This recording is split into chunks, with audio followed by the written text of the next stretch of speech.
Okay, as promised, here is our healing video out and about. And I kind of mostly gave you something just like this already, but more specifically, so we're looking for Phoebe to be on our left side.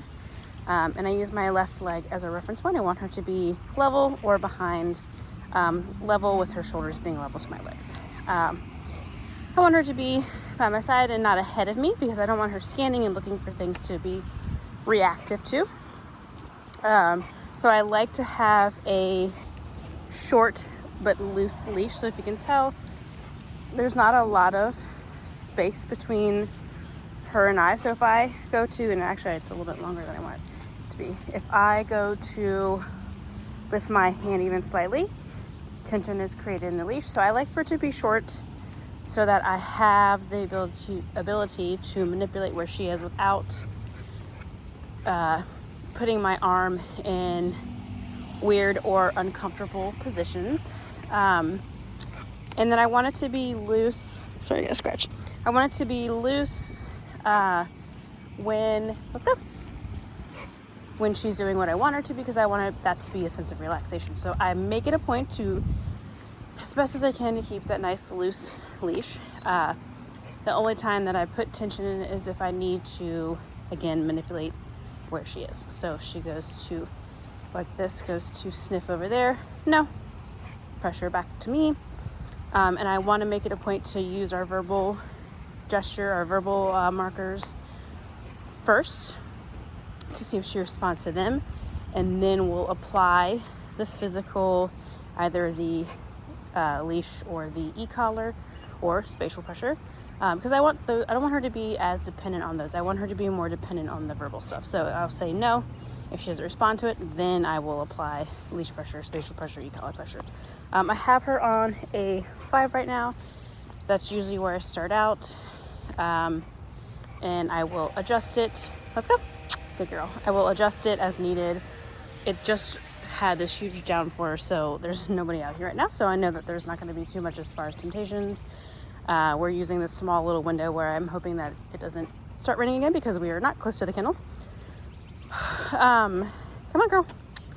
So I like to keep her next to my side when she's on leash. I do that because I know that she tends to lack confidence. So I want her to know this is where I need you to be. When we come to a spot, like right here is good, where I know that it's okay that she sniffs around and uses the bathroom or whatever.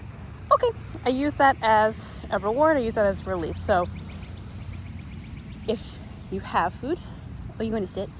If you have food and she wants it, that's fine. But I always like to make it a point that Phoebe's reward is what she finds rewarding and not you. So if she's really stressed out, food's not going to be something that is interesting to her. All right, let's go. Hold on. So if you're shoveling food in her face, that can be something that becomes aversive. So for Phoebe, I know a lot of times her reward is creating space between something. When we're out on a walk and she's being a really good girl and right here by my side, I let her reward be to move away from me and go sniff around and do whatever. I'm talking a lot right now, so she's like, what's going on? Why are you talking so much? But again, I use her obedience, specifically in the heel positioning to me, as a confidence boost and giving her, helping her understand what she's supposed to be doing in whatever context that we're in. So you'll get a sheet that has, I can't remember what I titled it, but it's like utilizing obedience, something along the lines of that. It's just ways to incorporate in obedience in daily life, so that these are more than just, let's go, good, more than just tricks. Let's use her obedience, let's go, good, to help her be successful and help with her confidence and strengthen your relationship, so she knows what's expected of her in whatever situation. Let's go. You're being really rude. Thank you. No.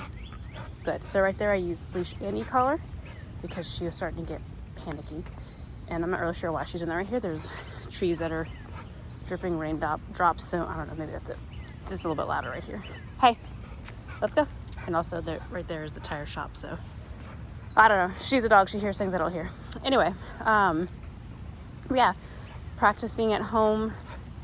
It doesn't need to be, you're doing these long sessions where you're taking an hour at a time. In fact, it shouldn't be that. It's a couple minutes at a time. If you have a couple minutes where you're doing something and you can involve her in it, then involve her in it. That's such a great time to practice. If you're making dinner, have her in a dance next to you or on her place. If you're watching a movie, have her relax on her place in the other side of the room.